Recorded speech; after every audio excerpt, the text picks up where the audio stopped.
Ok. Hum, Bom dia, boa tarde a todos. Antes de mais, começar por agradecer à APA o convite para esta sessão, hum, e, e fazer aqui um pequeno enquadramento do objetivo desta sessão para estas 2 horas de conversa, que eu desafio desde já a que vão colocando questões e que vão, quanto mais interativo melhor. Isto não é uma exposição, eu espero que não seja uma exposição e que possa ser uma conversa e uma troca de ideias interessante. A primeira coisa, também para nivelar expectativas, é que o objetivo é que nós consigamos abordar o papel dos dados na melhoria contínua, não numa perspectiva de data science, porque isso, várias sessões e de grande qualidade vão decorrer, ou já decorreram durante estas 9ª conferências da APA, mas, acima de tudo, a perspectiva do papel que os dados têm na melhoria contínua e na perspectiva operacional, não é? Não tanto a robustez e o Big Data, mas aquilo e as formas simples com que muitas vezes os dados que se cruzam connosco podem permitir a melhoria contínua e a importância dos dados para que não fiquemos parados.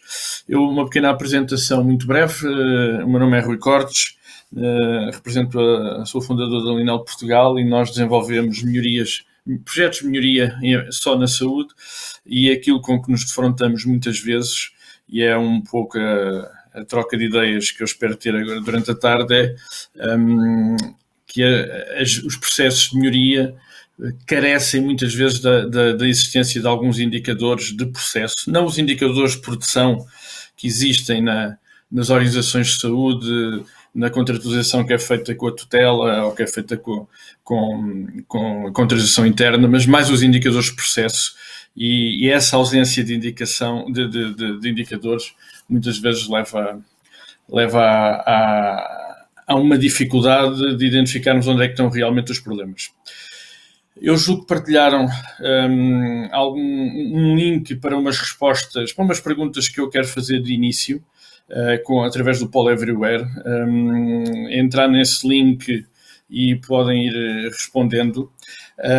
E estas perguntas são importantes, por um lado, para eu conseguir identificar as áreas de quem está a assistir à sessão, as áreas que são mais interessantes e mais relevantes para quem está a assistir, de modo a que os exemplos sejam o mais adequados e úteis possíveis, e também para ir permitindo a nossa interação e tendo aqui uma noção do como é que são a utilização dos dados na saúde. Eu vou partilhar então. Peço desculpa.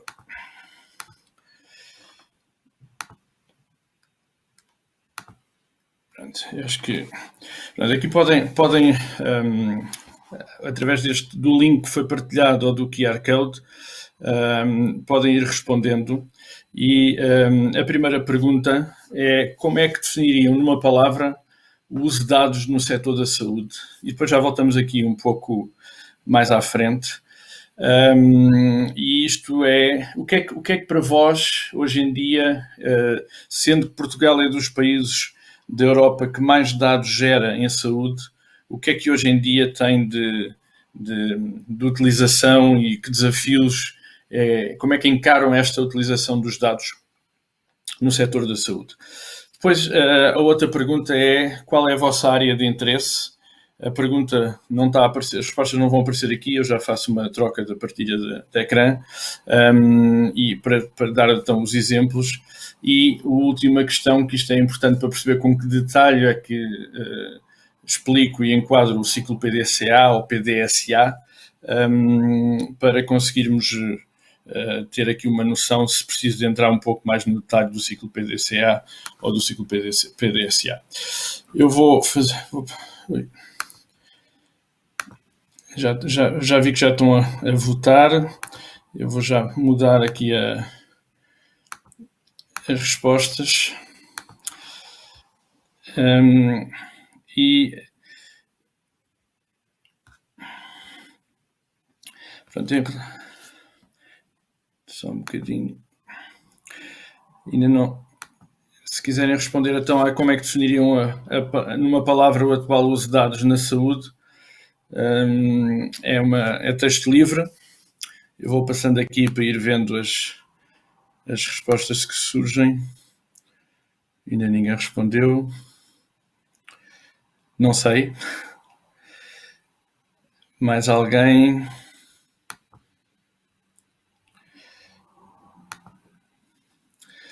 A área de interesse.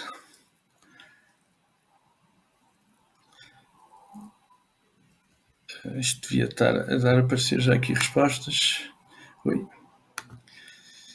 A área de consulta externa. Ok, as respostas estão a aparecer. Consulta externa, hospital de dia.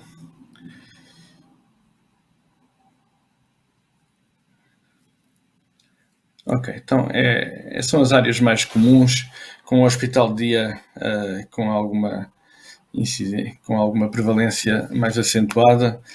E aqui uma outra que é se conhece o ciclo PDCA ou não, e voltamos à apresentação então para começar a nossa conversa. Ok, não conhece o ciclo PDCA na sua maioria.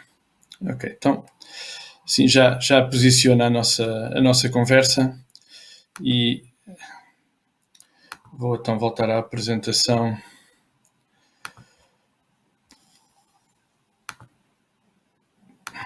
E eu agora perdi aqui onde é que faço a partilha. Peço desculpa. Ok. Está aqui. Então vamos voltar à apresentação. Então vamos continuando e assim já consigo ter aqui uma ideia para também a garantir. Bom, a introdução e o que é o ciclo da melhoria contínua. Isto não vem da saúde, tem a ver vem da engenharia em si mesmo e da qualidade, que é o ciclo da melhoria contínua, é caracterizada por 4 passos. E aqui só uma pequena questão. Há quem chame PDCA, há quem chame PDSA, em que o S é o study, e este ciclo o plano, é um ciclo mesmo, né? Isto é fechado.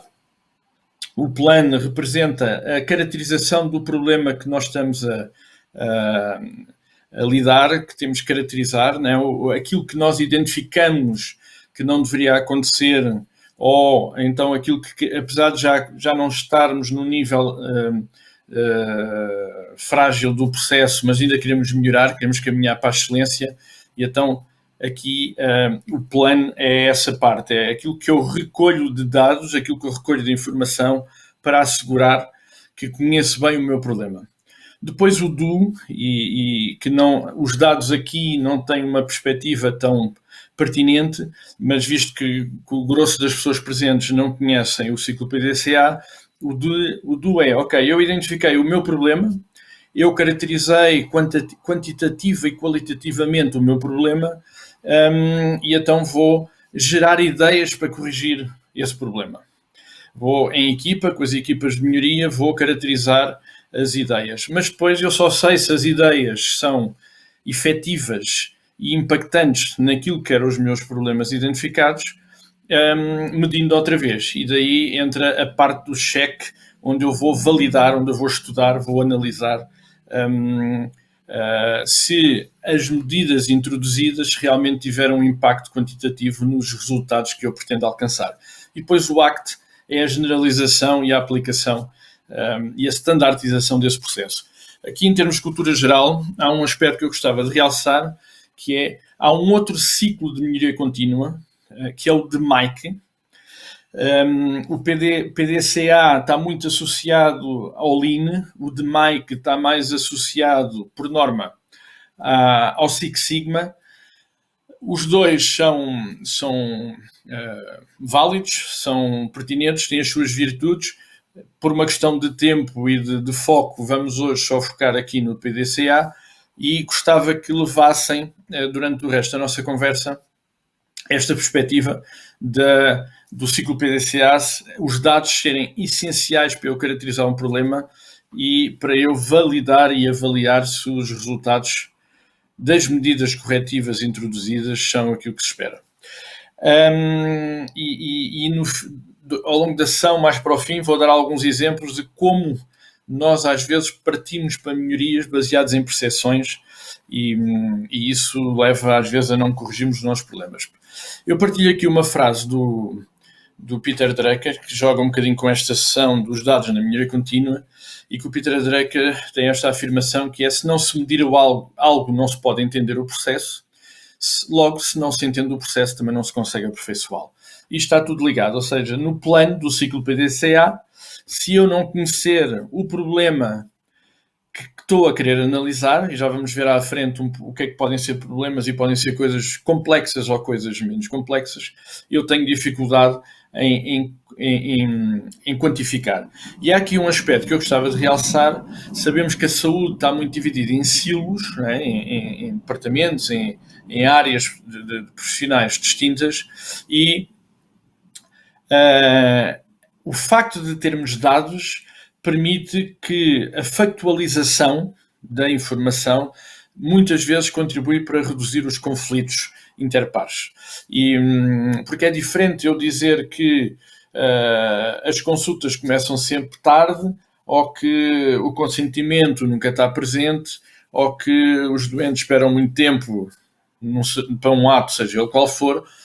Isto é uma afirmação generalista e acusatória. Outra coisa é eu ter factos onde caracterizo e quantifico e dou detalhe à informação daquilo que eu quero afirmar. E essa factualização é meio caminho andado, por um lado, para tornar mais assertivo e objetivo o processo de melhoria, por outro lado, para evitar os conflitos que muitas vezes acontecem nestes mesmos processos de melhoria. Se calhar alguns de vós já conhecem este relatório. É um relatório que tem sido partilhado em muitos eventos nacionais e internacionais, mas eu gosto sempre de o apresentar e ligar e fazer a ponte com a questão dos dados, que é um relatório da OCDE de 2017 que aponta para que algumas afirmações aqui interessantes, que vale a pena, se calhar, debruçarmos um pouco, que é uma significante parte das despesas nos países da OCDE é, na melhor das hipóteses, ineficaz, e na pior das hipóteses, um desperdício, e existem soluções para isso. Atenção que isto não são afirmações minhas, é deste relatório, é um relatório bastante rico. 1 em cada 10 pacientes em países da OCDE é desnecessariamente prejudicado nos cuidados de saúde. Mais de 10% das despesas hospitalares são relacionadas com erros médicos e infecções que os pacientes adquirem e que podem ser prevenidos. E são necessárias ações para combater os desperdícios na prestação de cuidados, na gestão e organização de serviços de saúde e na governança desses sistemas de saúde. E por fim, eu acho que isto tem que nos fazer pensar a todos: 1/5 dos gastos com saúde não fornece contribuição mínima ou de qualidade aos bons resultados em saúde. E a questão, para além dos 20% que aqui fala, né, e se nós pensarmos o que é que significaria pôr 20% dos gastos com saúde em cima do orçamento do SNS, mas acima de tudo será que nós, nas nossas organizações, sabemos onde é que estão estes 20% e se os temos bem identificados e bem quantificados? E este é um ponto de reflexão que nós costumamos a dizer na nossa equipa, quando entramos no hospital, que de identificar desperdícios em organizações de saúde é algo bastante fácil, né? Porque os processos são muitas vezes desenhados à volta das profissões e não à volta dos doentes, e logo os desperdícios, por isso mesmo, são quase assegurados. Agora, a questão, não basta nós dizermos que existem desperdícios na saúde, é importante nós conseguirmos quantificá-los e tangibilizá-los. E por isso é que voltamos ao tema da sessão, que é os dados em saúde e a importância para a melhoria. Agora, vou fazer aqui uma pergunta que é: quem sabe, e vou passar ao Paul Everywhere, quem sabe se e em que quantidade os erros do processo no vosso serviço ou na vossa organização estão a aumentar ou a diminuir? Eu vou descompartilhar para vos dar tempo para refletir um bocadinho e vou voltar aqui à tela e pedia-vos para irem respondendo a esta questão de quem é que daqui conhece o nível de detalhe e a quantificação dos processos em saúde. Eu vou passar aqui.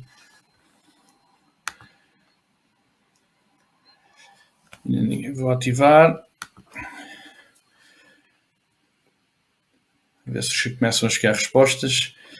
Eu volto a tentar, se calhar tentar explicar a pergunta por pouco, ok?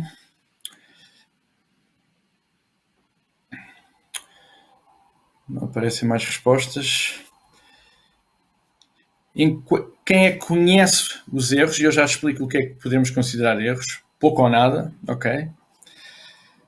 A ver se aparecem sims ou parcialmente.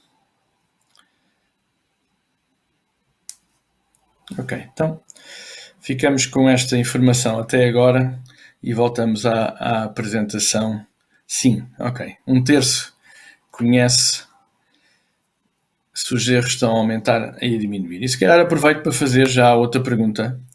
Se devemos estar preocupados quando os erros do nosso serviço ou da nossa organização aumentam ou se quando diminuem. O que é que acham?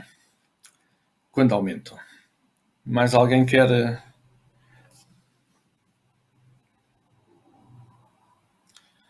Todos consideram que devemos estar preocupados quando os erros aumentam.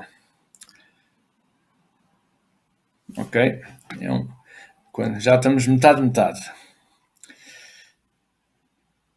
Ok, está disputado, parece um leilão. Mais alguém? Ficamos a metade. Já não é mau. Diminui. Ok. Então, vamos voltar então à apresentação partindo de 50-50. Vamos considerar as metades, já vi que a adesão está muito equilibrada. Vamos lá. Diminui. Está mesmo equilibrado. Ok. Então, desculpem lá esta mudança, mas eu acho que isto não impacta naquilo que estamos aqui a fazer e vamos então considerar... Ora bem, então, a primeira questão que é se sabemos ou não, e vimos que, apesar de no final 1/3 saberia, mas 66% sabiam pouco ou nada, e o equilíbrio entre se devemos estar preocupados quando aumenta ou quando diminui. Bom, numa cultura de melhoria contínua, e este é um aspecto importante, a cultura de melhoria contínua é assente na transparência perante o erro. E este é um ponto essencial para a melhoria da qualidade, seja ela na saúde, seja ela onde for. E se nós não tivermos uma cultura de transparência perante o erro, vamos ter aquilo que temos muitas vezes nas nossas organizações, que é uma subnotificação das ocorrências. E atenção que quando eu falo de erro, não falo de erro médico, ok? Não estamos a falar do erro médico per si. Estamos a falar do erro de processo, aquilo que acontece e que não devia ter acontecido. Um doente que espera 1 hora para ser atendido numa atividade programada. Uma consulta uma consulta subsequente que é agendada antes do exame que foi pedido na primeira consulta. Uma troca de amostras numa colheita de alguma amostra biológica. Uma alta que não ocorre porque o MCDT nunca mais é realizado e o doente está internado só à espera daquele MCDT. Isto são erros, né? Isto são desperdícios. E por isso, se eu não tiver uma cultura de transparência perante estes erros, e por isso é que os erros estavam entre aspas, eu dificilmente vou conseguir entrar num ciclo de melhoria contínua. Por isso, respondendo à pergunta anterior, nós, numa organização de saúde, não só, mas aqui estamos a falar em organizações de saúde, nós, numa organização de saúde, temos que estar alicerçados e preocupados quando o número de erros identificados diminui.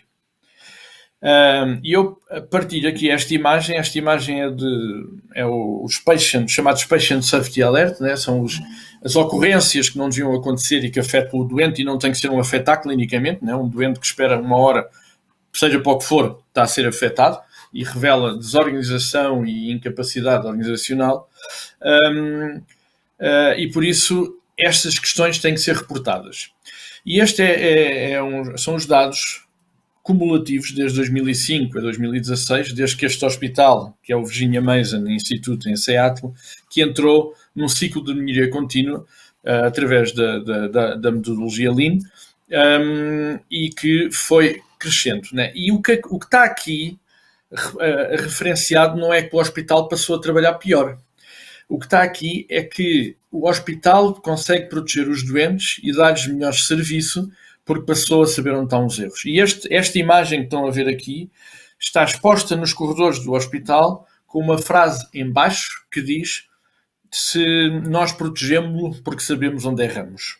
Eu não estou a dizer para entrarmos nessa mudança radical e transformacional a este nível, mas estou a referir que sem termos uma cultura de transparência perante o erro e sem vermos o erro como a melhor oportunidade de melhoria, dificilmente entramos na melhoria contínua.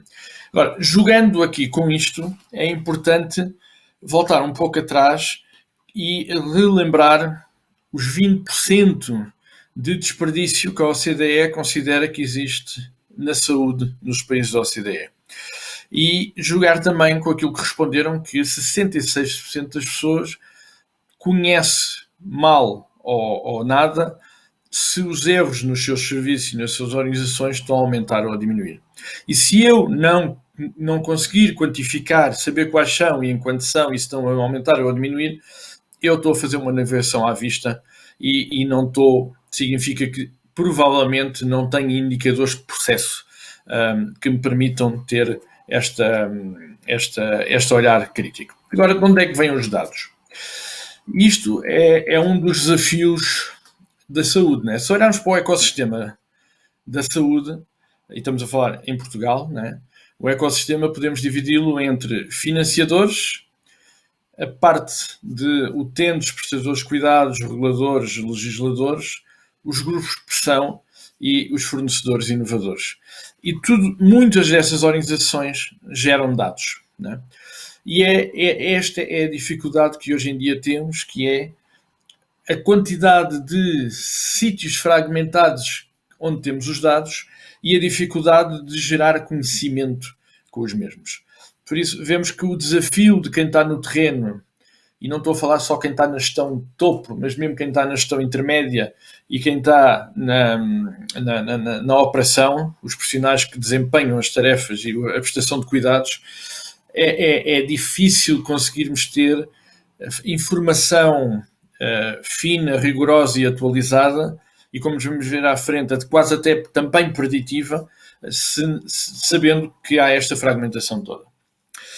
Só para ter uma ideia, este é uma informação que eu acho que é bastante interessante, que é a quantidade de dados, e reforço a palavra dados, não estou a falar de informação nem de conhecimento, que vamos ver, são coisas distintas, a quantidade de dados gerados globalmente na área da saúde, no setor da saúde, e a diferença entre 2013 e 2020. Por isso, ou seja, dados não faltam, né?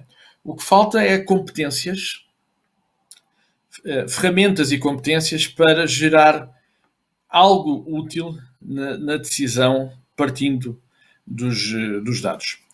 E projeta-se aqui em 2020, nesta projeção, 2.314 exabytes de dados, o que significa entre 2013 e 2020 um aumento de 1.412%. E isto é significativo, né? E só para ter uma ideia, eu também não sabia o que é um exabyte, né? Um exabyte equivale a 1.000 milhões de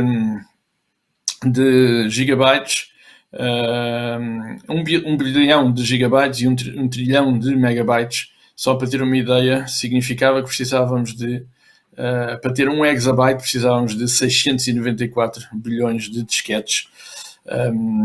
E e a maioria dos smartphones tem 64 GB. Só para termos aqui uma noção de onde é que temos tantos dados e o desafio que é hoje em dia. Como ontem saiu uma notícia interessante sobre um novo tipo de iliteracia, né? Que é as pessoas que recebem muita informação, e não estou a falar da saúde, mas que não conseguem digeri-la e utilizá-la na sua vida, né?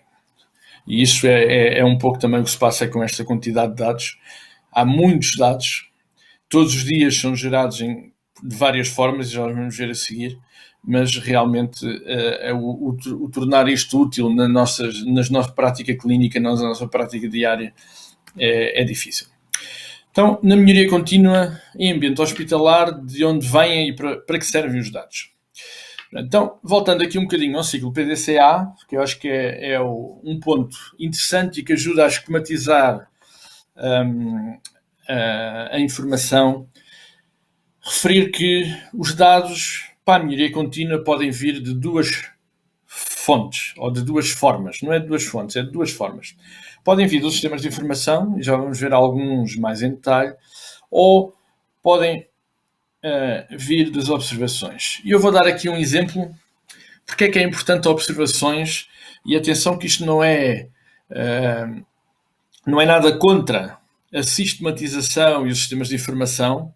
Agora, na melhoria contínua, há uma máxima que é: não se perca a pequena melhoria hoje à espera da grande melhoria amanhã.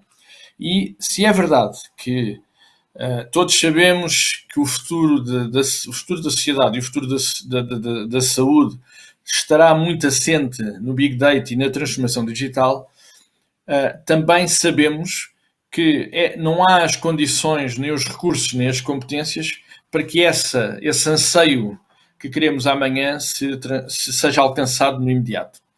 E há duas formas de lidar com isto, não é? Uma é, ou ficamos a aguardar que ter as condições e os sistemas de informação ideais e os machine learnings e a inteligência artificial e tudo mais, e ficamos como estamos à espera que isso aconteça, ou partimos para a melhoria com aquilo que temos hoje, e o que significa que vamos procurar utilizar a informação. Eu dou um exemplo muito concreto. E visto que há algumas pessoas que estão aqui, que estão ligadas a hospitais de dia ou mesmo a urgências, se eu tiver um assistente operacional que passa a vida a ir à farmácia, seja da urgência à farmácia, seja do hospital de dia à farmácia, e que vá mais vezes do que aquilo que era necessário, vá mais vezes por questões de mau planeamento, de má organização, eu nunca tenho nenhum sistema de informação que me diga isso, né? E nós sabemos que nós queixamos de falta de recursos, e queixamos muitas vezes legitimamente, mas também sabemos que há desperdício, como a OCDE refere, de alguns desses recursos. E por isso há situações em que eu tenho que estar a observar. E que este é um dos aspectos que é difícil muitas vezes de convencer as equipas de gestão e as equipas de profissionais, que é o processo que conhece no terreno. E são dados também, né? Se eu vir que um assistente operacional gasta 1 hora por dia a ir à farmácia desnecessariamente, é 1 hora por dia, na nossa gíria, de desperdício que podia ser utilizado para tarefas com valor acrescentado. E então vemos aqui, novamente, no ciclo PDCA, a importância de caracterizar o problema, a parte do plan, ou se for no DMAIC, a parte do define e do measure. Vemos aqui esta importância de ou usar os sistemas de informação, eles em si mesmos dispersos, para caracterizar o problema, ou de irmos para o terreno, ou dos profissionais irem para o terreno, fazer observações, e que depois também deve acontecer quando vamos fazer o check, né?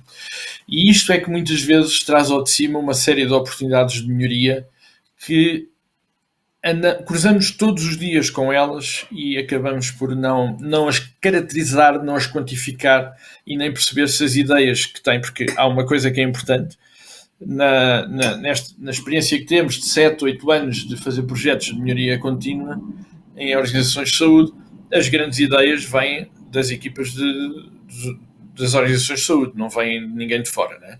Quando muitas vezes fazemos é aqui funcionou bem, vejam lá se faz sentido para vós, mas as grandes ideias, e às vezes até bastante simples, vêm das equipas de melhoria. E por isso é importante que as equipas de melhoria se apoderem deste olhar através dos sistemas de informação, mas também através das observações.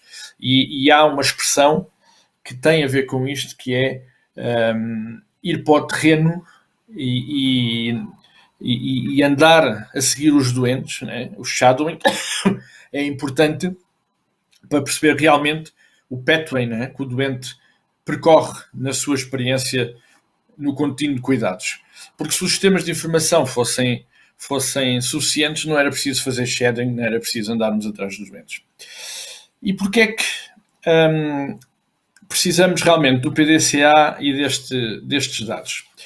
E esta é uma ferramenta muito interessante, muito útil, que é um A3, e é um A3, peço desculpa, é um A3, como o nome indica, deverá ser a caracterização de um problema que quer melhorar, que quer trabalhar num formato A3, e que, como podem ver, pode ter dois formatos distintos, pode ter um formato de 9 passos ou um formato de 4 passos, sempre mimetizando, e as cores mimetizam exatamente isso, sempre mimetizando o ciclo PDCA. E não perdendo muito tempo, mas eu acho que isto, para quem tenha interesse na melhoria contínua e de como caracterizar, como começar, eu ainda na segunda-feira estava a falar nas jornadas de saúde da Faculdade de Medicina da Cova da Beira, e a pergunta é, então, mas como é que nós começamos, né? E o começar é um pouco isto, é descrever a oportunidade de melhoria. O que é que incomoda, o que é que os profissionais de saúde gostavam que não acontecesse, e medir a situação atual, né? E voltamos à questão de quantos de vós sabem se os problemas estão a melhorar, se estão a piorar, se conhecemos todos os desperdícios que acontecem. Por isso, medir a situação atual, definir os objetivos da melhoria, né? E aqui, não vou perder tempo aqui, mas é importante definirmos objetivos SMART, né? Quantificados e específicos, analisar as causas que contribuem para aquela situação, para aquele problema que querem trabalhar, e depois desta parte, que isto é o P, desta parte estar bem desenhada, bem descrita, bem conhecida, então entra-se nos outros ciclos. E quando se chega ao verde clarinho, monitorizar as soluções e os indicadores. Voltamos a quantificar. Pronto, e acho que este ciclo de os dados como alicerce e sustentabilidade da melhoria contínua é um ciclo bastante importante e que, no nosso entender, fica muito claro e que às vezes fica esquecido. E muitos de vós conhecem, e provavelmente melhor do que eu, o Don Berwick, que foi presidente do Institute for Healthcare Improvement, que é um pediatra escocês, e que ele tem uma frase, tem duas frases muito interessantes e que jogam um pouco o que estamos a falar aqui. A primeira, que é um bocadinho provocadora do lado dele, acredito eu, mas que eu me revejo, é que a melhoria começa quando os líderes assumem que podem estar errados. E o que é que ele quer dizer com isto? Quer dizer com isto quando lhe levam evidência de que as coisas, como estão organizadas, como estão a acontecer, não asseguram o melhor resultado na ótica do doente. E este aspecto é um aspecto importante porque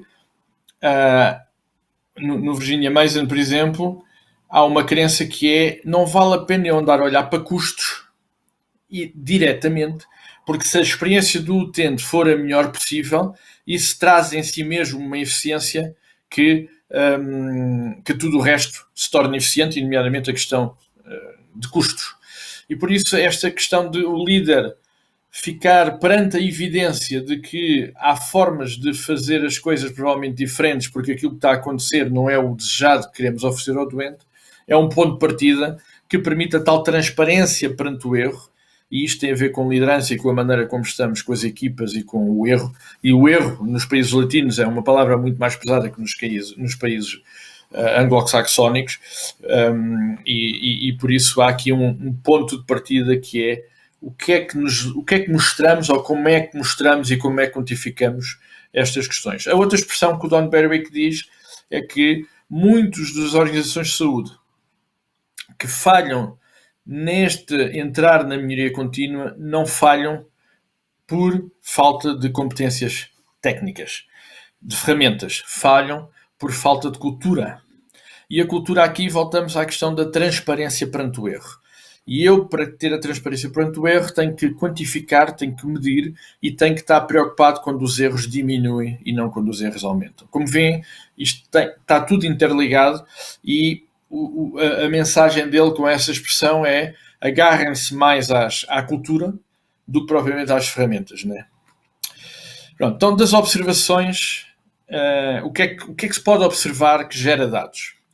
Pode-se observar informação gerada pelas organizações de saúde e os seus profissionais através de dados relativamente a processos, fluxos, né? Fazer esparguete, né? Fazer esparguete, que significa andar atrás dos profissionais ou atrás dos doentes e vermos quanto tempo é que, qual a deslocação que os profissionais, que os doentes fazem, quanto tempo é que essa deslocação consome, em que momentos é que há espera, né? Que momentos é que está à espera, os fluxos de informação, e os hospitais de dia, quando não têm tudo informatizado, normalmente têm sempre folhas que asseguram a passagem de informação entre as várias etapas, e isso já sabemos que a transcrição e esta variabilidade ou duplicação de fontes de registro aumenta o erro, e voltamos ao desperdício. E depois aqui a questão do valor, né? O que é que, para os profissionais de saúde, na perspectiva do doente, o que é que tem valor para o doente, né? Porque muitas vezes o valor do processo é desenhado na perspectiva do profissional e não na perspectiva do doente. Por isso temos aqui várias questões de observações que dificilmente se conseguem só através dos sistemas de informação. E este é um aspecto crítico e que fragiliza os projetos de melhoria que se fazem. Eu até hoje, seja no nosso país, seja noutros hospitais onde recebo formação ou que visito para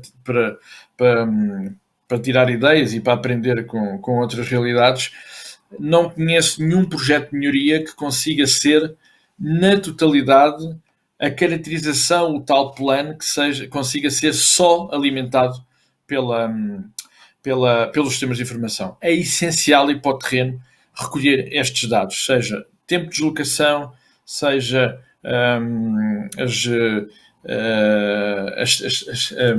o tempo de espera, e isto joga com uma pergunta que não vamos ter aqui a oportunidade de responder, mas fica para a vossa reflexão. Se alguns se calhar já me ouviram falar e eu costumo sempre lançar este desafio, se acham que na atividade programada, por exemplo, é possível ter hospitais sem salas de espera.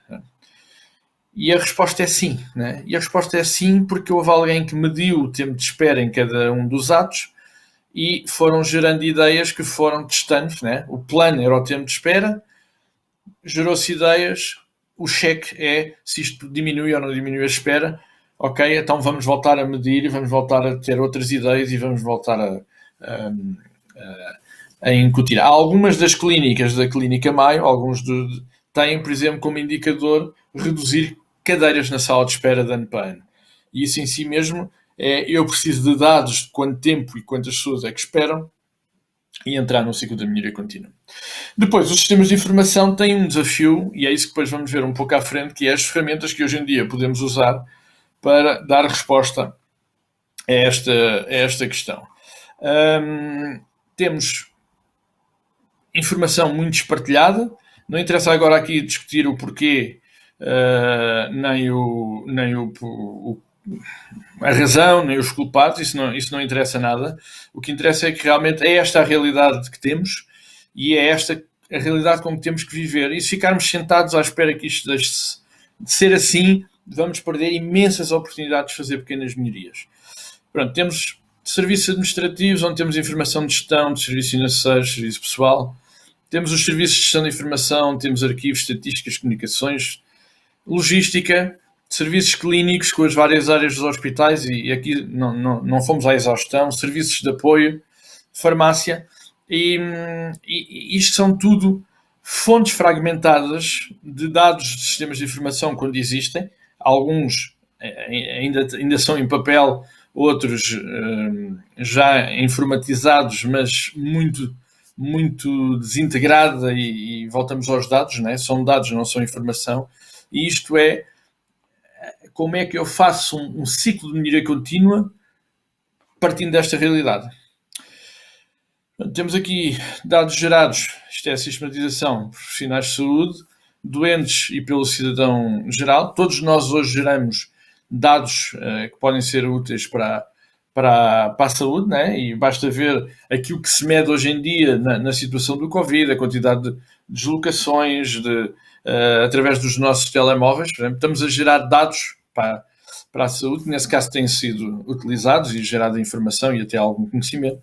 Hoje em dia, com a monitorização remota, seja com os nossos gadgets pessoais, seja com a utilização remota de devices, seja em doença crónica ou hospitalização domiciliária, também se geram dados, e a própria academia, com a quantidade de trabalhos que hoje em dia vai desenvolvendo, tudo isto são as fontes. Então, eu agora vou voltar aqui às perguntas e queria ouvir um bocadinho e perceber um bocadinho a vossa realidade sobre a questão como é que estamos na perspectiva da utilização de termos indicadores de processo, né? Quem é que daqui no seu dia-a-dia, não estamos a falar de indicadores de produção, estamos a falar de indicadores de processo. Quem é que daqui no seu dia-a-dia utiliza indicadores de processo? Todos têm indicadores de processo.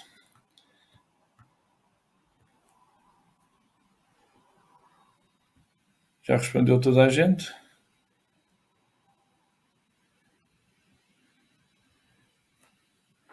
Não, ok. Estava a achar estranho. Era bom que fosse.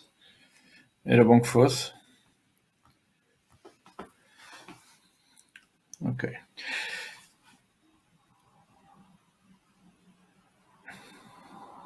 A maioria tem indicadores de processo.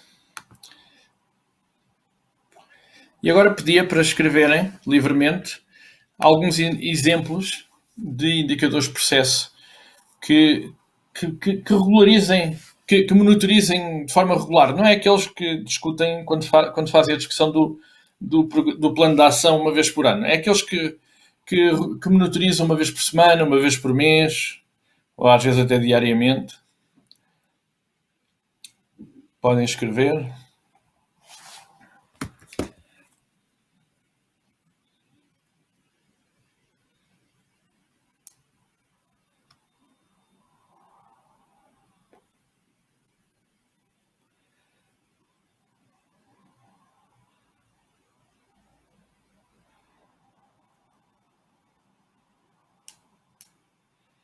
Ninguém está a escrever nada. Número de tratamentos, ok, sim. O Word Cloud aqui neste caso não foi o mais feliz, assumo. É uma melhoria contínua.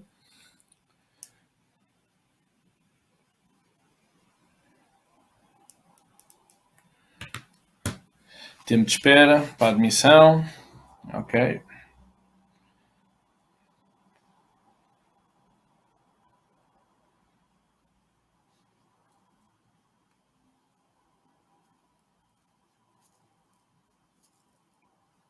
Ok. Pronto, então é isso, exatamente. São estes os indicadores de processo que nós temos que ter.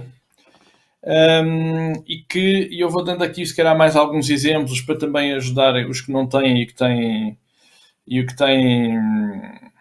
interesse em ter. Aquilo que nós assistimos muitas vezes às organizações é que há realmente a monitorização dos indicadores de produção e muitas vezes falta os indicadores de processo. Aqui estão, e fico bastante contente de ver vários exemplos aqui, e pensando numa... Eu vou despartilhar, vou voltar à sessão. Dando aqui alguns exemplos que eu espero que possam ser úteis. Por exemplo, numa urgência, uma das coisas da urgência é o tempo de espera do doente, né? Que tipologia de doente temos por cada triagem, né? Em que o padrão, né? Que dias e que horas é que temos mais doentes, a que cadência é que chega cada doente em cada dia, em cada hora, em cada turno, quanto é que é o tempo que eu tenho entre cada uma das etapas, né? Se vocês forem ao site, por exemplo, da Universidade de Navarra, e eu vou falar um bocadinho desse tipo de ferramentas, no site da Universidade de Navarra tem lá uma área onde até simulam, tem um vídeo baseando nesta informação o que é possível fazer se mudarem determinadas variáveis da organização. E na urgência podemos ter quanto tempo é que é até à primeira observação médica, até aos MCDTs, qual é o número de MCDTs que por cor de triagem que são feitos e qual é o tempo.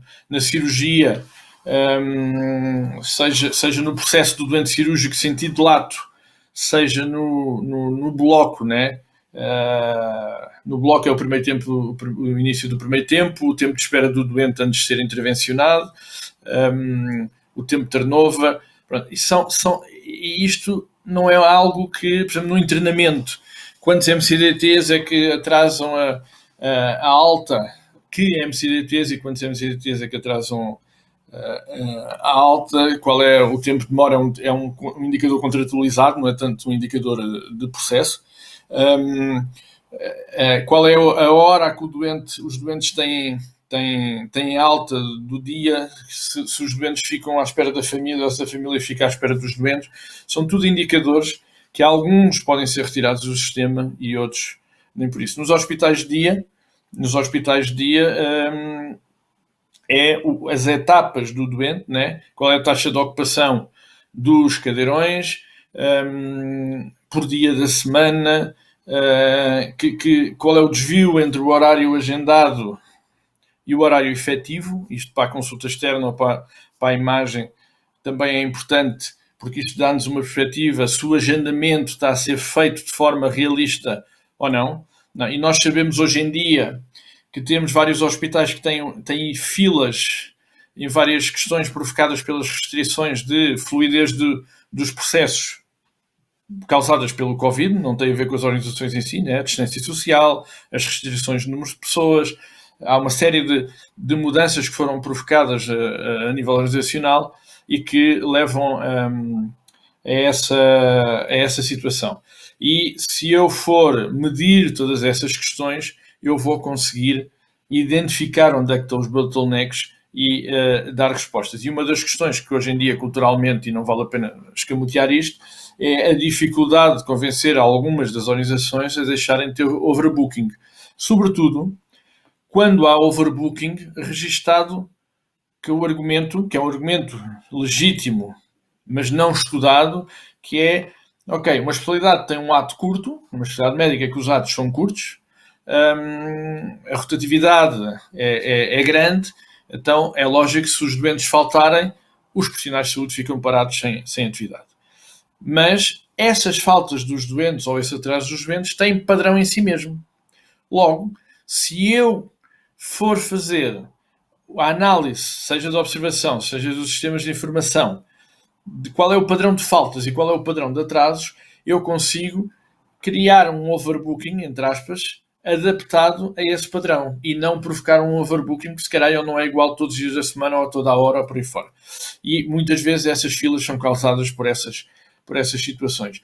Agora, isto só se consegue, mesmo que eu saiba que aquela fila ou aquele aglomerado de doentes é provocado por overbooking, eu se não for medi-lo na quantidade e na dimensão e em que momentos é que ele acontece, eu dificilmente tenho capacidade de atuar.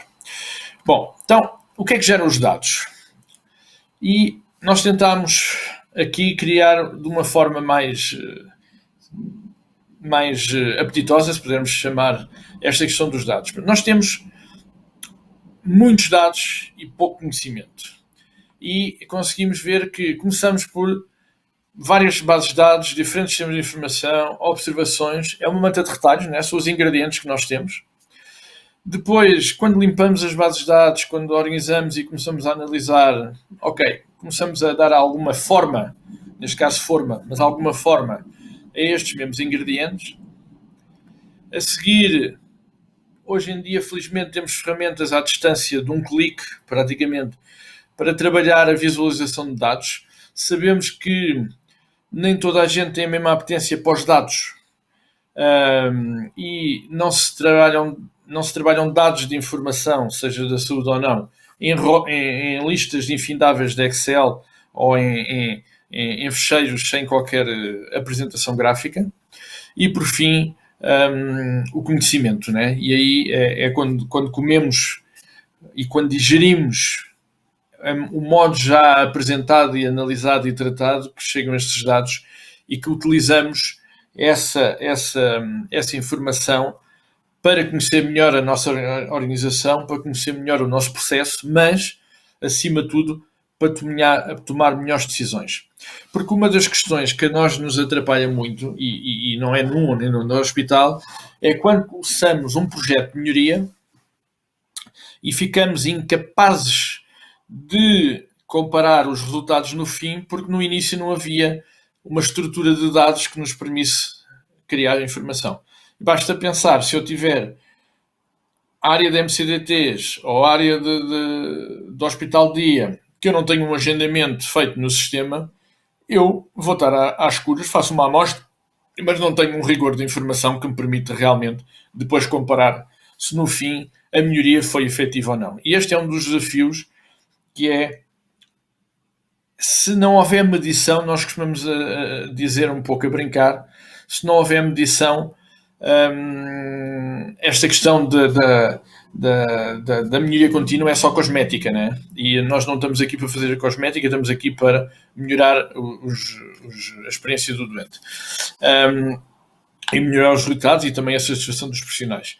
E por isso é muito importante nós conseguirmos ter os tais indicadores de processo que falávamos há pouco, e que alguns de vós deram alguns exemplos interessantes e realmente indicadores de processo, e usar isso como apoio à decisão e usar isso como apoio à melhoria contínua.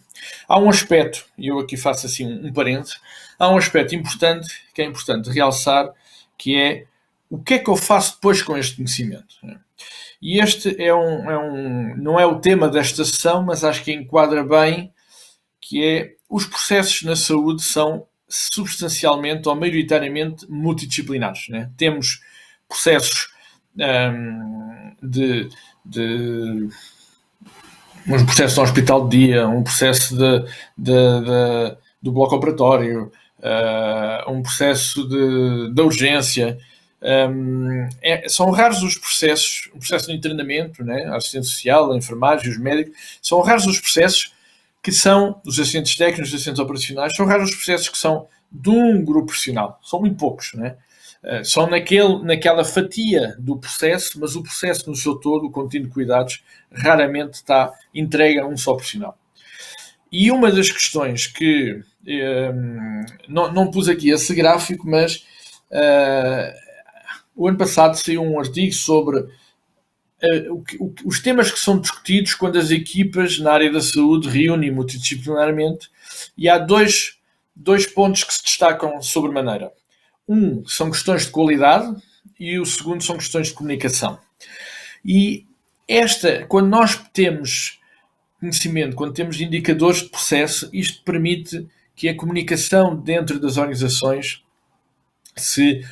passa a ser feita muito mais factualmente e muito mais direcionada, e que eu consiga de forma imediata perceber e antecipar se estou a melhorar, se estabilizei, se piorei, se tenho que reagir. Porque não há processos, e este é um desafio grande para as organizações de saúde, que é a saúde pelo risco inerente que tem de lesão que pode provocar aos seus utilizadores, tem a necessidade de normalizar e de definir procedimentos bastante elaborados, né? É das áreas mais regulamentadas onde está tudo muito redigido, né? Todos os hospitais têm um procedimento ou uma norma, Está tudo muito... Agora, eu só sei se esse procedimento e se essa norma está efetivamente a ser aplicada da forma que era suposto quando alguém a definiu, se eu medir.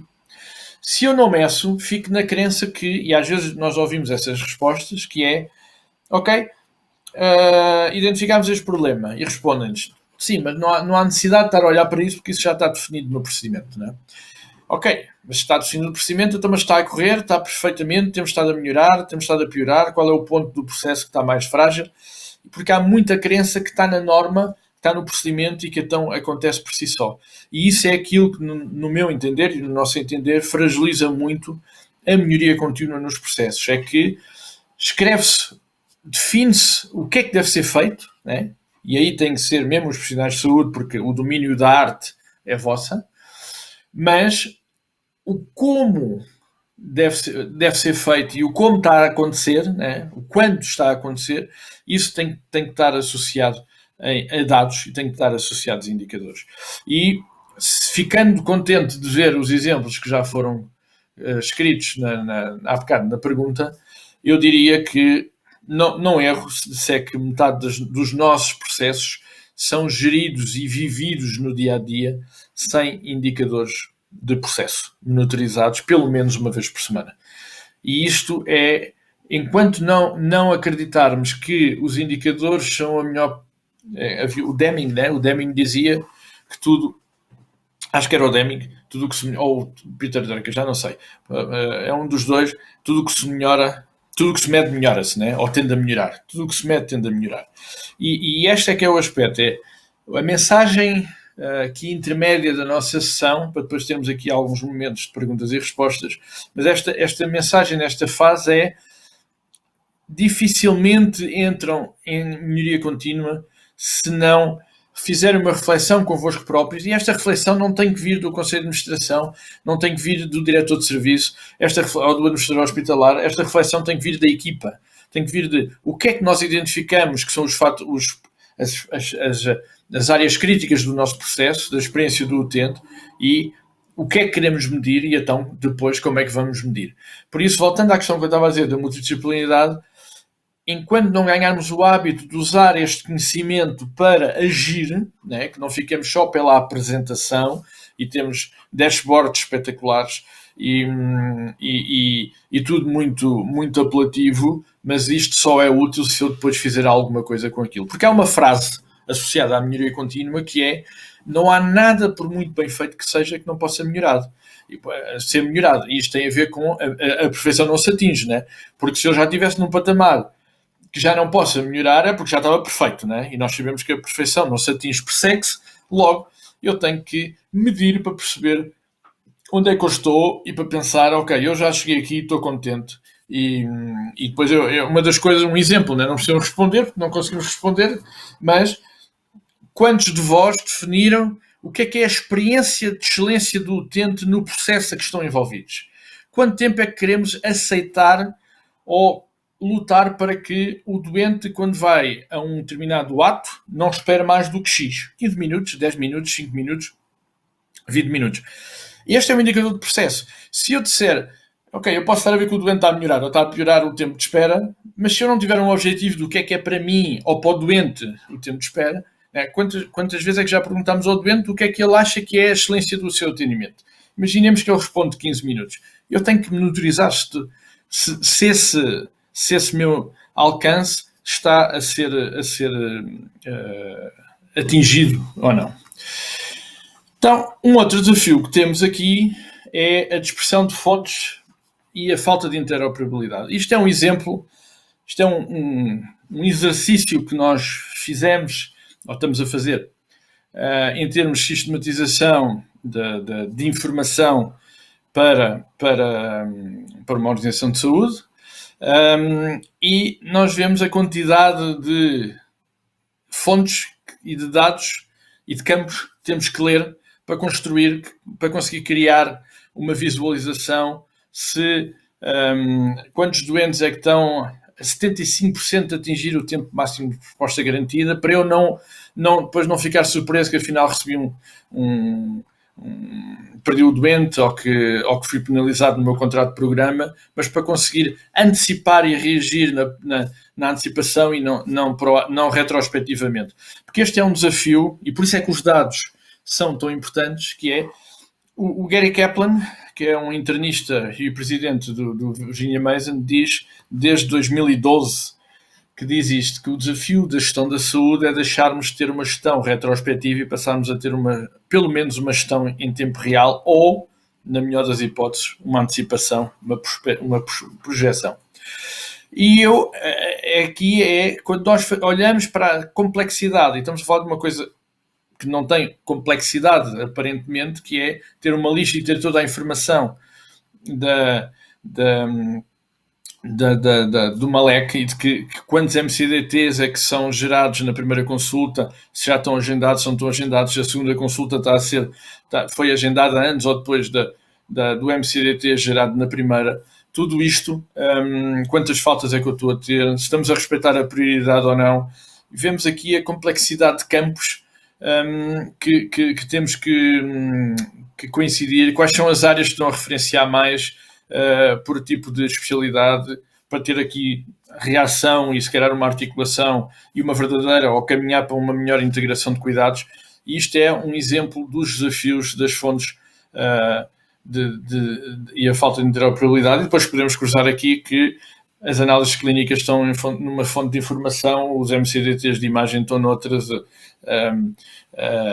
e por aí fora. E isto e se o doente é referenciado pelo CTH é de uma forma, se o doente é de referenciação interna, ainda há hospitais que a referenciação interna é feita em papel, e isto é um circuito bastante complexo e eu tenho que arranjar forma de responder a estas situações. Bom, agora entrando um bocadinho aqui em alguns exemplos do que é que pode ser feito de formas simples, e as tais ferramentas hoje em dia fáceis de utilizar, e eu costumo dizer, isto é uma opinião minha, posso estar errado e assumo, mas digo-a com muita crença, é que hoje em dia, eu diria que daqui a 5 anos, quem na área da saúde não souber trabalhar com Power BI é como hoje em dia não saber trabalhar com Excel, né?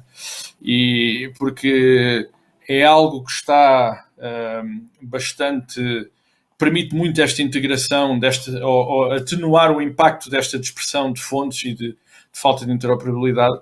E por exemplo, eu dou 2 exemplos, ou 3, muito simples de fazer com Power BI. Certamente alguns de vocês têm exemplos ainda mais interessantes ou mais complexos para fazer. Um é, agora nesta fase de Covid, em que muita atividade foi adiada ou cancelada,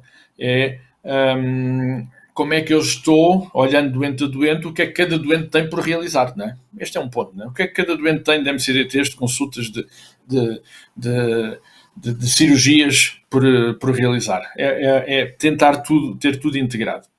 Um outro é a questão da antecipação do planeamento cirúrgico, não é? Quantos doentes de uma determinada especialidade cirúrgica que vão ser operados já têm tudo, os exames pré-operatórios, não é? Porque sabemos que o agendamento da análise é feito por um serviço, o agendamento do raio-x é feito por outro serviço, o agendamento do ECG é feito por outro serviço, o agendamento da consulta de anestesiologia é feito por outro serviço e depois o agendamento da cirurgia é feito por outro.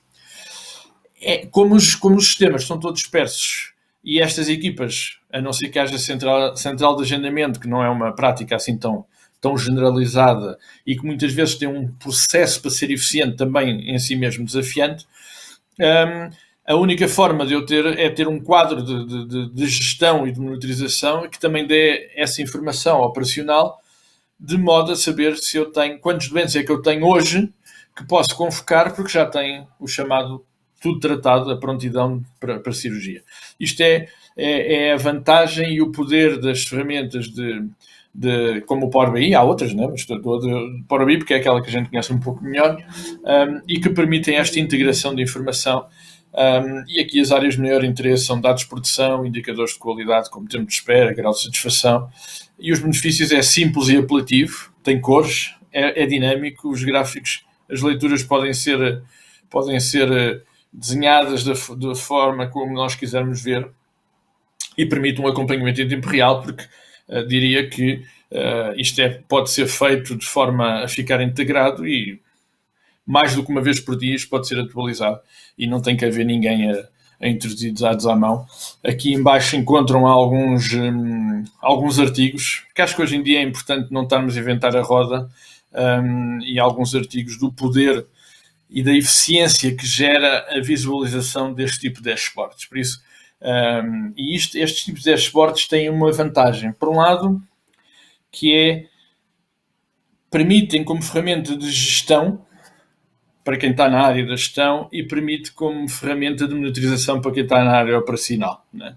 E acho que esse é um dos aspectos, é que toda a gente passa a ter a mesma informação e acho que são alguns exemplos que consideramos interessantes. Bom, depois aqui uma ferramenta que também os dados permitem construir, e aqui é claramente um exemplo que é difícil construir um Value Stream Map sem ser também com observação de processos. Isto é, genuinamente seguir o doente. Este é um exemplo de uma consulta externa, onde vemos, desde que o doente chega e tira a senha, até que o doente sai do hospital, todas as etapas que o doente passa, onde é que há espera e em que quantidade é que há espera, o que é que gera essa espera, o que é que tem valor acrescentado em cada atividade. Este é um exercício que as equipas deveriam fazer, que é naquilo que fazem, o que é que tem valor acrescentado, porque um dos desperdícios que cada vez mais toca a área da saúde é o desperdício de talento, que é ter profissionais diferenciados a fazer tarefas não diferenciadas. E então, quando eu olho e vejo que há uma tarefa que tem uma percentagem de valor acrescentado abaixo dos 50%, eu muito facilmente entro numa reflexão de que eu tenho que melhorar aquela tarefa. E posso melhorá-la de 3 formas. Posso melhorá-la eliminando-a, mas nem sempre é possível. Posso eliminá-la simplificando-a, e a transformação digital pode ser uma das formas, né? Na admissão, se eu passar a fazer a admissão com o cartão de cidadão, eu estou a manter a tarefa, mas simplifiquei-a, né? E deixei de ir ao balcão e reduzi atendimentos administrativos, ou posso eliminá-la, ou posso externalizá-la, ou seja, fazer a tarefa antes de acontecer, de modo a que me gere eficiência no momento e reduza a espera. E isto é bastante importante, porque é esta observação no terreno, atrás do doente, e aqui temos um exemplo que o total desde que o doente tirava a senha até que saía do hospital eram 166 minutos, e de valor acrescentado a equipa considerou que só tinha 20 minutos, que era a consulta. Pronto, e isto é um aspecto que tem que ser pensado, não é? Aquele atendimento à saída da senha A, eu partir deste exemplo, não identificando o hospital, era o doente, alguns dos doentes que tinham segundas consultas, ou que tinham alguns MCDTs para marcar, tinham que ir ao balcão fazer esta situação de deixar ou a carta de referenciação interna ou o pedido de MCDTs, que a maior parte das vezes não saiam dali com o MCDT agendado. E isto ainda acontece em vários hospitais. E o doente não é empregado do hospital, não tem que andar a fazer transporte de papéis dentro do hospital, só porque não conseguimos pensar num processo mais eficiente. Isto é um exemplo. Quando nós temos sem valor acrescentado a ida de um doente a uma consulta externa de 140 minutos, acho que temos que parar e pensar, e é possível parar e pensar, e só para dizer, este tempo passou de 166 minutos para 32. Portanto, não aumentando recursos, apenas por organização de processos, partindo da medição. Este é um exemplo muito concreto e este é um outro exemplo de Value Stream Map, eu aqui não vou espalhar. Este é do Virginia Mason, do bloco cirúrgico. Como veem, muitos dados, né? O Virginia Mason tem uma expressão muito interessante, que é a máquina que mudou a saúde é o cronómetro, no sentido de medirmos quanto tempo é que demora cada tarefa, quanto tempo de tarefa é que é valor acrescentado, quanto tempo da tarefa e do processo é que consome a cada grupo profissional, e quando eu faço esta medição, eu consigo ter uma noção mais clara que me permite, ao fazer isto, eu estou a alimentar o plano do PDCA e, novamente, quando introduzo as medições e vou avaliar, estou a alimentar o cheque do PDCA e a verificar se aquela medida teve impacto ou não. E muitas vezes as medidas não têm que ser, coisas muito complexas, nem tão associadas ou dependentes da compra de grandes equipamentos. Há muitos processos que têm a ver apenas com a redução do desperdício. Mas eu, para reduzir o desperdício, tenho que saber em quanto e onde é que ele está. Depois, uma área que cada vez mais, e agora com o Covid também acho que veio bem ao de cima, e que é bastante interessante e que eu considero que ainda é subutilizada como ferramenta de apoio à decisão na área da saúde, que é a georreferenciação de dados em saúde. E aqui algumas áreas de interesse: prevalência de patologias, fatores de risco, análises determinantes da saúde. Nós sabemos cada vez mais que quer o rendimento, quer a escolaridade das populações impactam sobremaneira o nível a carga da doença que uma determinada população apresenta. Por isso eu não posso olhar só para os dados de processo e para os indicadores de produção do hospital, porque estou-me a esquecer muitas vezes do meio envolvente, do meio social da população onde eu estou inserido. E se eu fizer essa correlação entre dados sociodemográficos com os dados, e este é um exemplo que depois partilho da pneumonia, com os dados da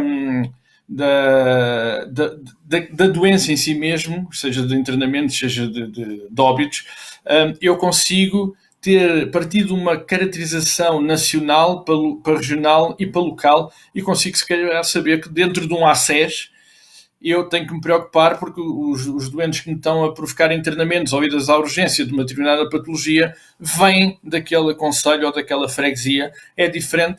E isso, apresentando padrão, criando as tais clusterizações e um acompanhamento on time, eu se calhar começo a antecipar algumas respostas, não diria de prevenção, mas pelo menos de atenuação, e é uma ferramenta que hoje em dia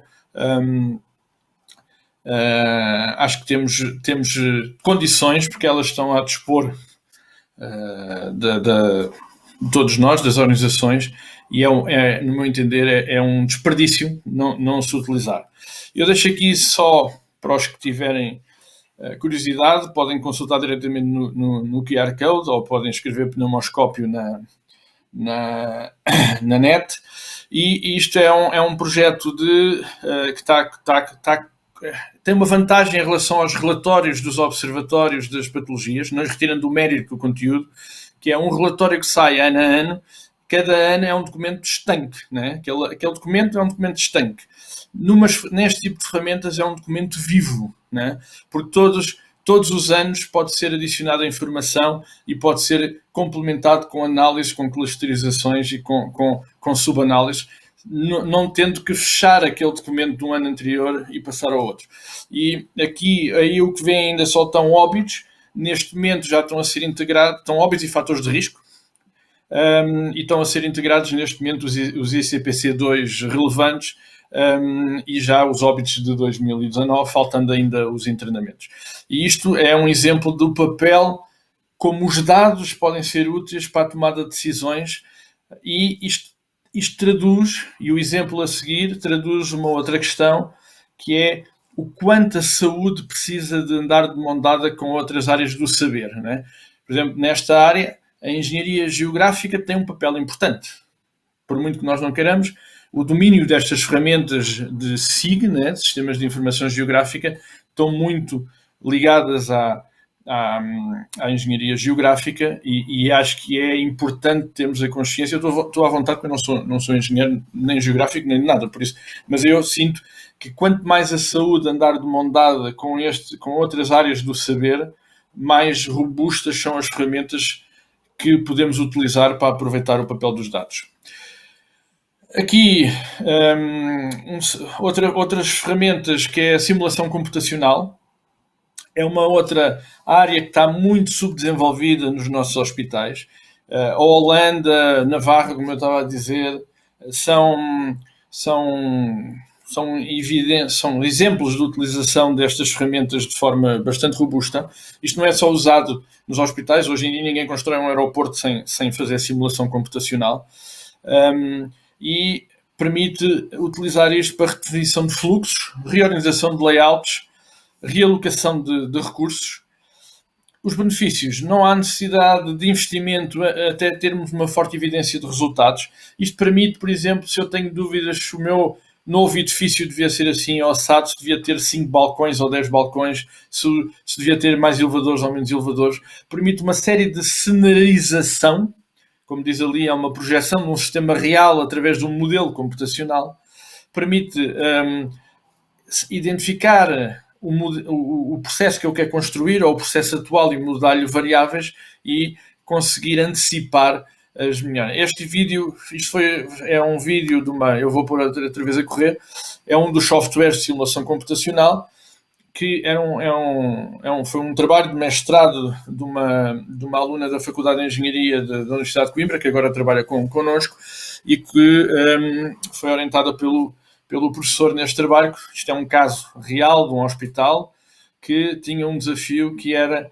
a demora no atendimento do check-in no serviço de imagiologia.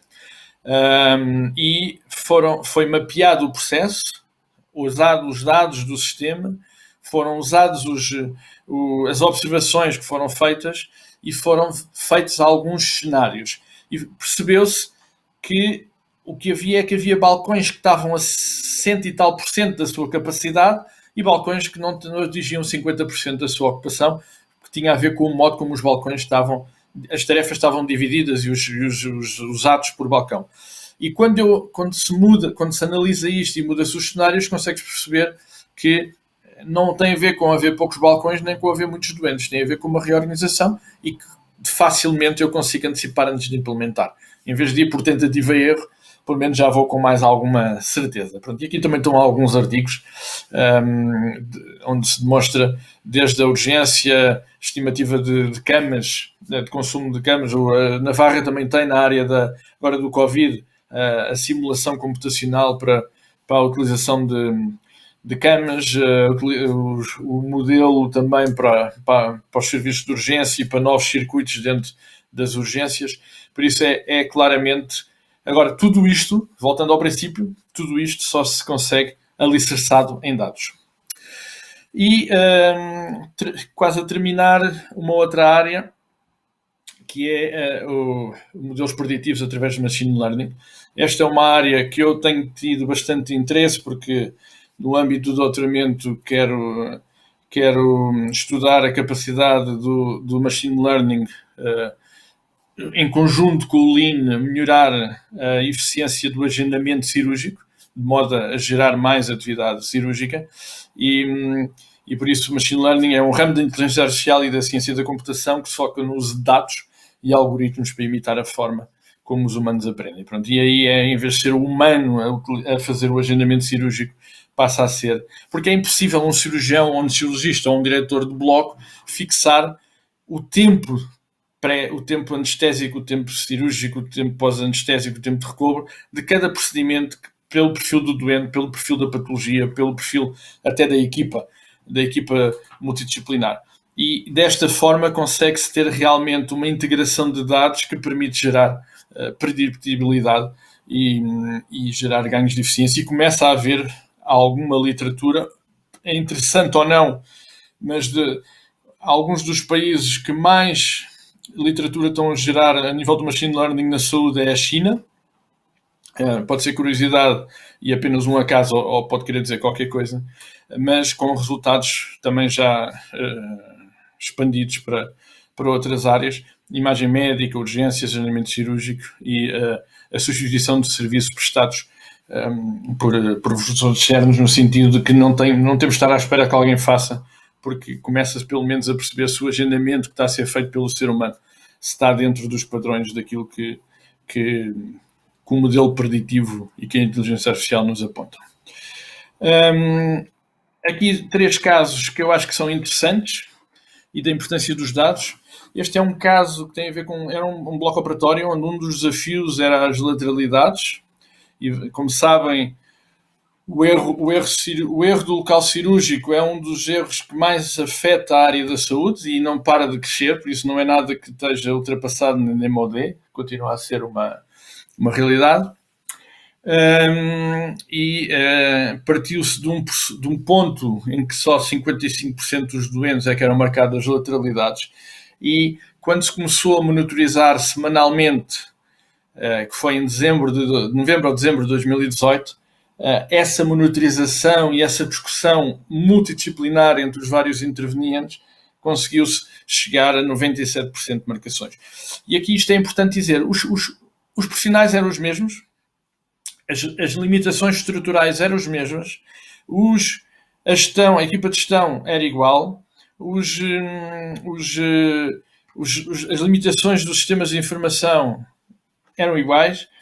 O que mudou foi o modo como se passou a usar os dados existentes e como se passou na cultura da transparência perante o erro aqui de não marcar o local cirúrgico, não o erro de operar errado, né? O erro de não marcar, e como se passou a utilizar esta medição como um catalisar da melhoria. E eu acho que ninguém consegue contestar que isto é melhoria contínua e que isto contribui para a qualidade dos serviços prestados.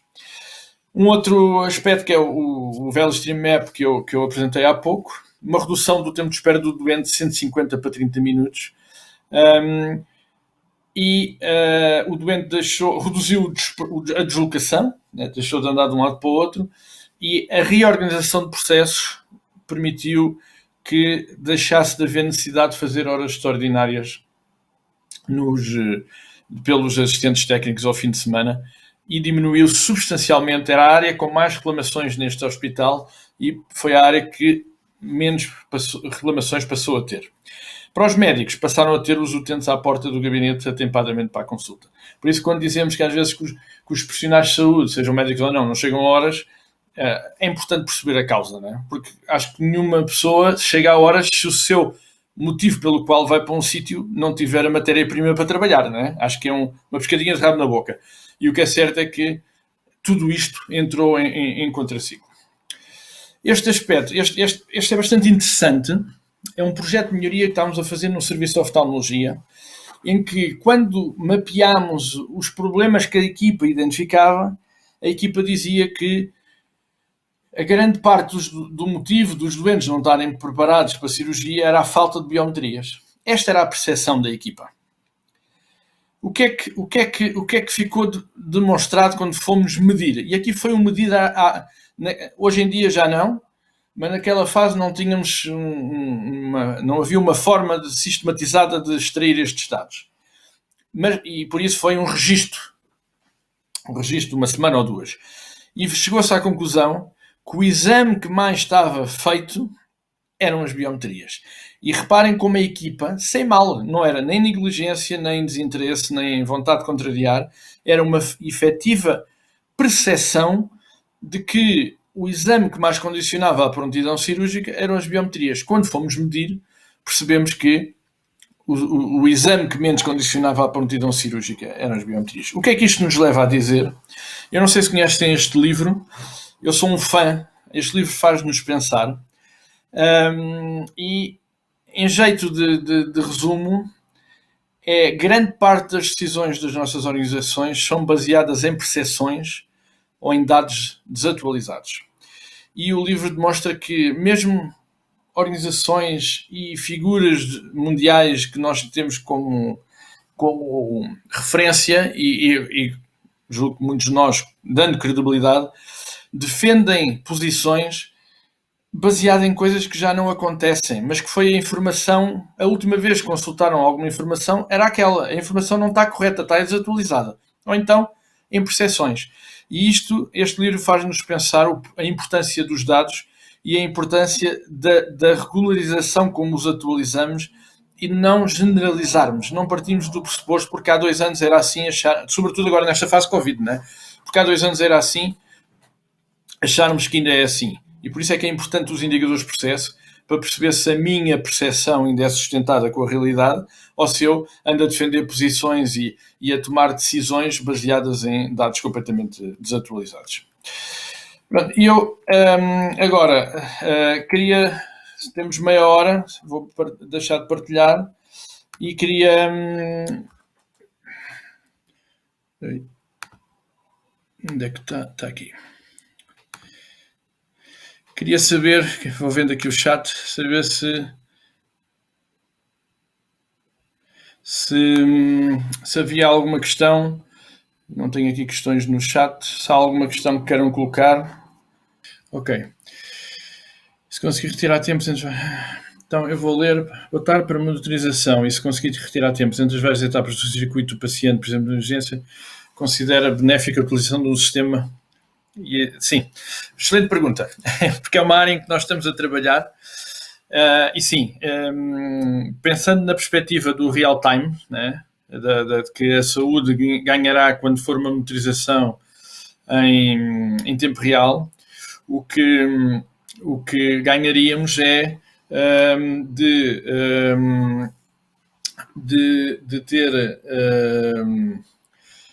ter uma capacidade de perceber quantos doentes é que estão em cada etapa do processo e em quanto tempo é que estão à espera. Mas para isso é preciso eu ter o que é a excelência do meu serviço, que é para ter alarmística, né?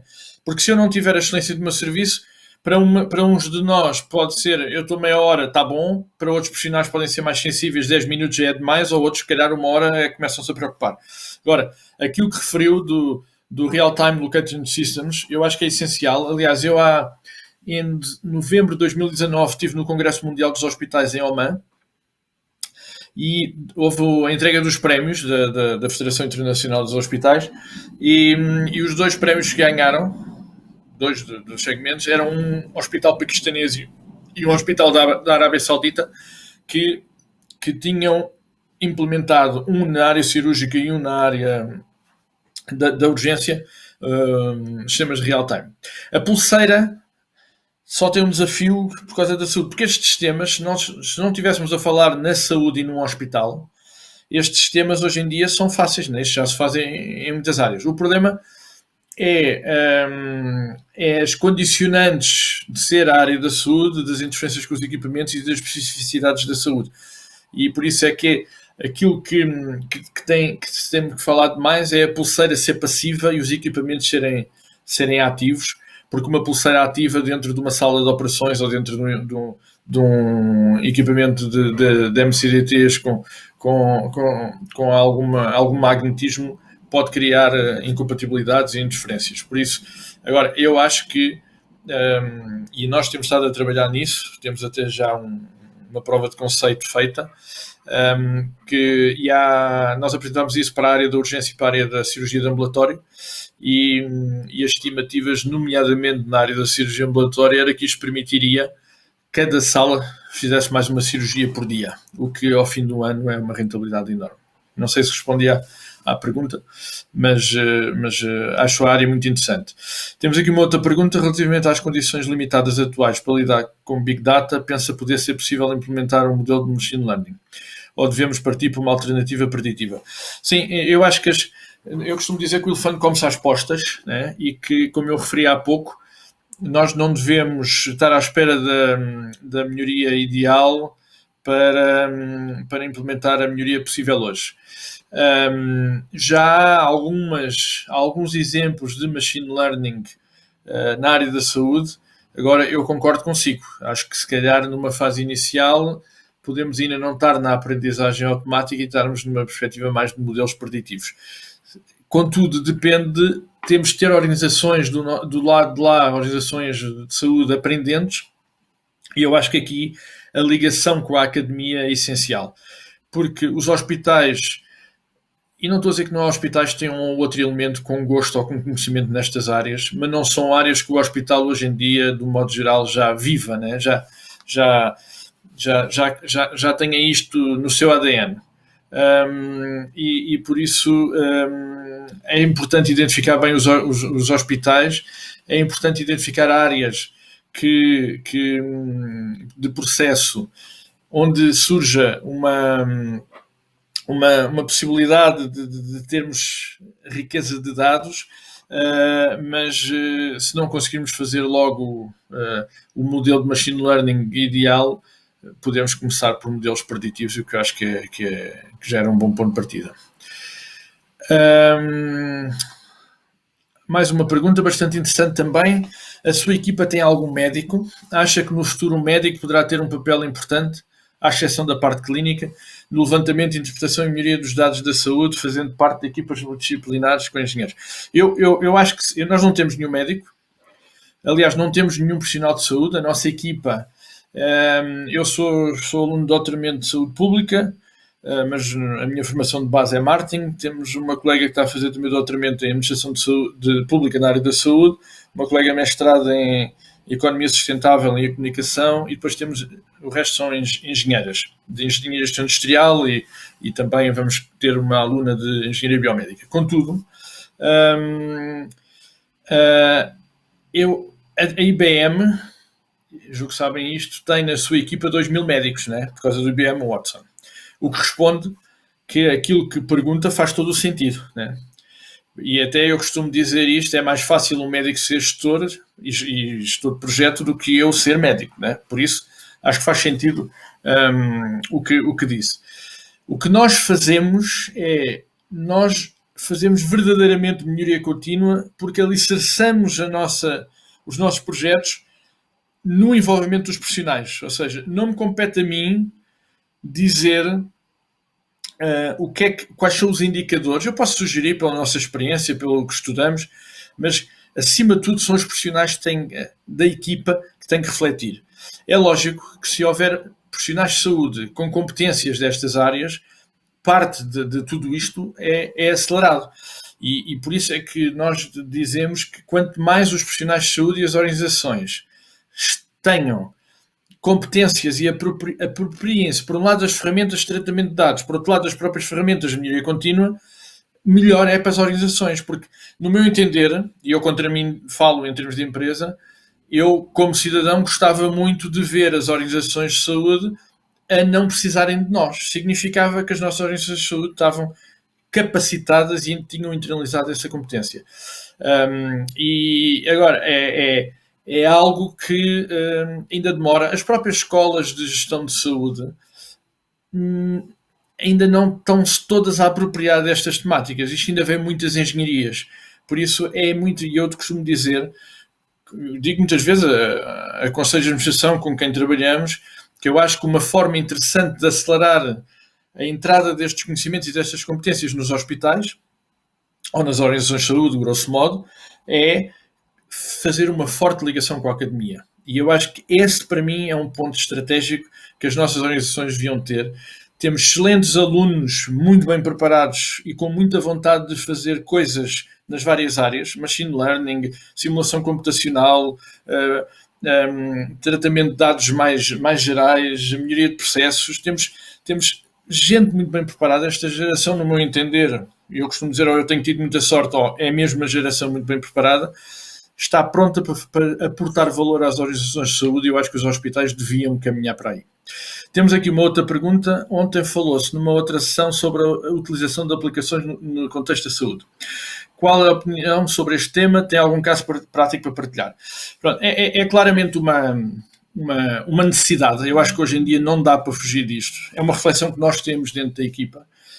Aliás, posso dizer que é um ponto de melhoria que temos que trabalhar, porque nós facilmente identificamos oportunidades de transformação digital, mas não temos internalizadas hoje a competência para assegurar essa transformação digital, que pode ser em web apps, pode ser em Power Apps, pode ser em Google Apps, há uma série de formas. Mas não tenho, mas posso dar alguns exemplos de coisas que nos ocorrem e que queremos começar a trabalhar. Por acaso tenho um muito pequenino, mas é interessante, que é, num serviço de oftalmologia, os médicos davam, para a cirurgia de cataratas, davam os nomes a quantidade de doentes que queriam ver na semana seguinte, em consulta pré-operatória. E uns davam de telefone, outros de e-mail, outros escreviam num papel. E isso gerava entropia no processo e gerava atraso na comunicação e dificuldade de sistematização. E foi uma das nossas colegas que está com muito interesse nesta área de desenvolver esta parte das web apps, que fez uma app muito simples, mas fê-la, que é no telefone, o médico está no café e preenche qual é o dia, quantas consultas pré-operatórias é que quer agendar e cai no secretariado. isto é um exemplo do mais básico que eu posso dar, mas é um exemplo real de quão simples pode ser as coisas. E eu acho que há um ponto que temos que ter em consideração nesta fase, que é nós não devemos perder o farol para onde queremos ir, mas acho que temos que ter a noção que não tem mal nenhum se começarmos com coisas pequenas, porque as coisas pequenas dão-nos aprendizagem, dão-nos ciclo de enriquecimento e que nos vão permitir fazer cada vez melhor. Por isso, acho que não há como dar a volta às Power Apps. Pode ser com os doentes, as Power Apps ou as Web Apps ou o que for, pode ser para os doentes, mas também dentro dos profissionais. Um outro exemplo que estamos agora a pensar, tentar desenvolver, num hospital que tem 4 medicinas internas, em que um dos estrangulamentos de redução da demora média de internamento é a resposta de alguns MCDTs, nomeadamente de exames da área da cardiologia e exames da área da gastro. E o que acontece é que este hospital tem uma reunião diária, todos os dias às 11 da manhã, onde as 4 medicinas fazem o ponto de situação. Isto em si mesmo está a gerar eficiência, mas continuamos a ter o problema que é que quando temos MCDTs a atrasar altas, alguém tem que ir ter com alguém ou mandar um e-mail ou telefonar alguém. E por isso, aqui é outro exemplo de uma app que queremos desenvolver, de que seleciona-se a medicina, seleciona-se a cama, seleciona-se o exame e alertar o serviço executante de que aquele doente tem aquilo por agendar, ok? Ou por realizar. Pronto, isto são exemplos muito básicos, não tem complexidade. As minhas colegas ligadas a esta área, se estivessem aqui, batiam, mas não são coisas complexas de apps muito sofisticadas, mas é um caminho que temos que fazer. Por isso é que quanto mais nós partirmos da identificação dos desperdícios, da identificação dos erros e da quantificação, mais facilmente temos noção de onde é que vale a pena desenvolver isto. Não pode haver apps para tudo e mais alguma coisa de um dia para o outro, não é? Por isso temos que saber onde é que elas podem ter mais impacto. Depois tenho aqui outra pergunta. Os indicadores de processo podem ser mais abrangentes como indicadores de bem-estar e de segurança psicológica das equipas, que são indicadores que são intimamente relacionados com o erro e o reporte do erro. Qual a sua opinião sobre os indicadores nos processos e no erro?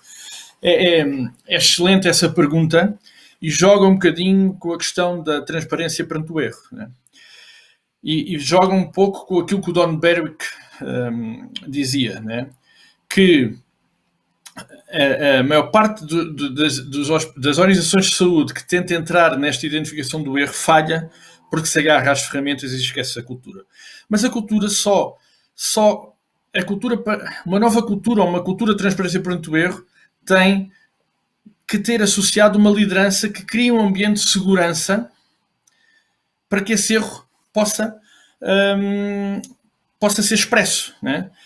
E joga com aquilo que está a dizer, a tal segurança psicológica. Se os profissionais não sentirem que a sua liderança lhes permite um ambiente de segurança psicológica para expressarem ativamente, por isso é que nós o que fazemos é muito arcaico, e eu disse no início da sessão que isto não era uma sessão de data science, é muito arcaico, mas o que fazemos é ter um quadro na parede onde as equipas com post-its listam os irritantes ou os erros que gostavam que não acontecesse. Isso é um ponto inicial para que as equipas começem a ganhar o hábito de ninguém está a acusar ninguém, aquilo aconteceu, não devia acontecer, vamos ver como é que deixa de acontecer. Porque há uma máxima que é que eu costumo usar noutras apresentações, que é confiem nas pessoas e ataquem os processos.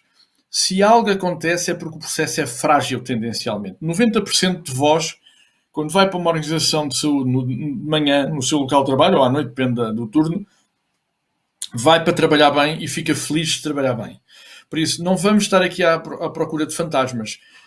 Agora, a melhoria só acontece, e esta transparência perante o erro, quando as lideranças criam esse ambiente. Por isso, a minha opinião sobre estes indicadores nos processos e no erro é essencial. Não é, se calhar, tão fácil de tangibilizar, mas pode ser mais fácil de perceber se as pessoas começam a expor facilmente aquilo com que não se identificam. Porque eu não sou contra, nem posso ser, mas não sou contra a notificação estruturada que existe nas organizações de saúde, né? O Notifica ou paralelos. porque é a forma burocrática. Mas isso corre o risco, se não tivermos uma verdadeira cultura de melhoria contínua, corre o risco de termos uma burocratização da qualidade. E por isso é que leva à subnotificação.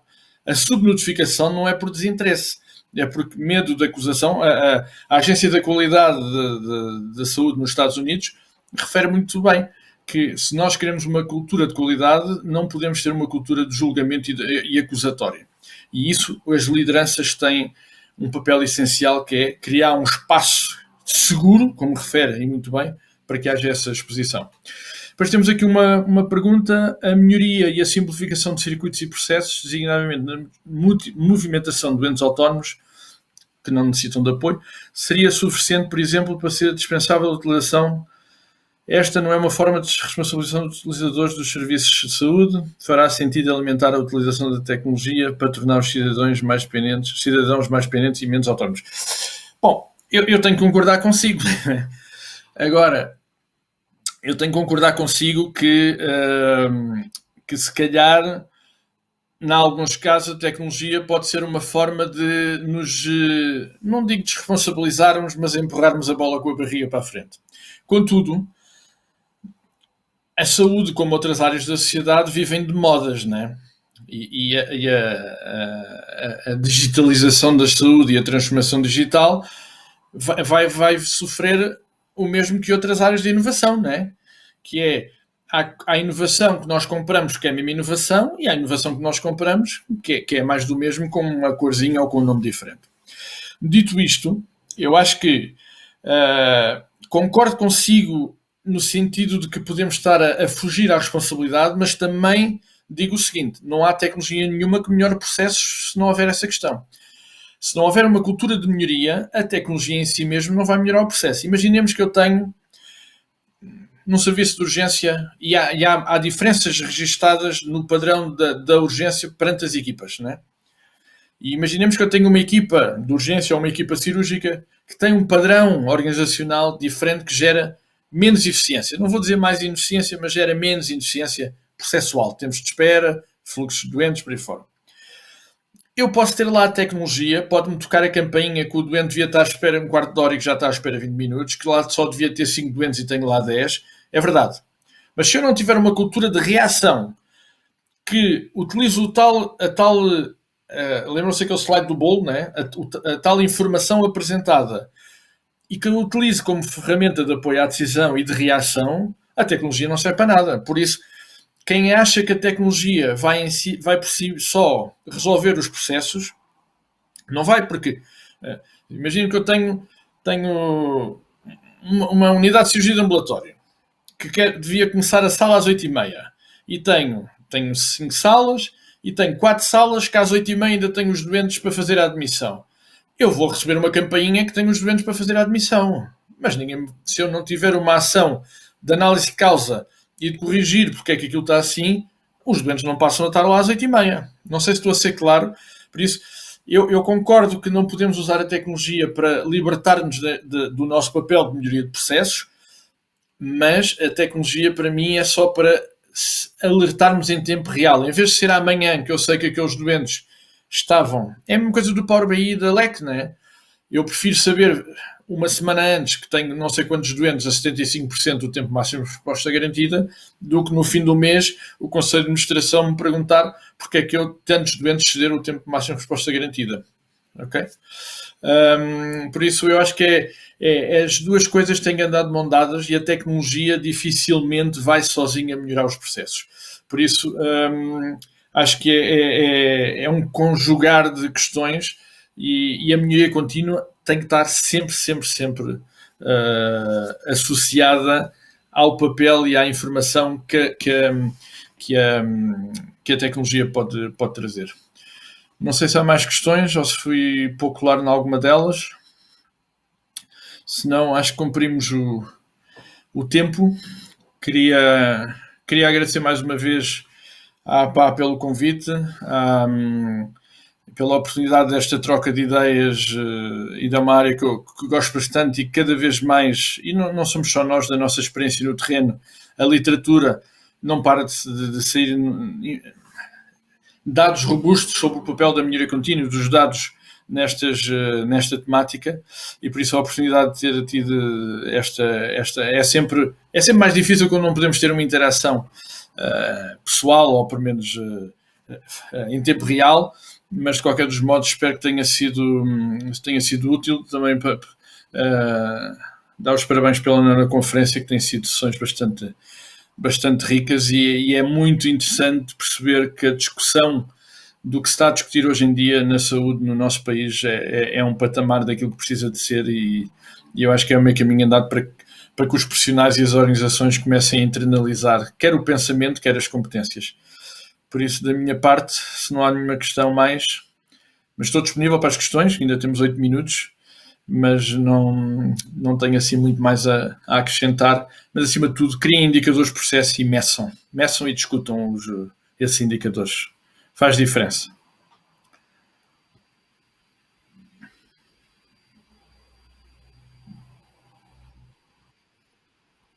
Ok, então pronto. Eu despeço-me, estou-me aqui a dizer que não há mais perguntas, e ficam com 8 minutos de crédito para uma próxima sessão. Obrigado e boa tarde.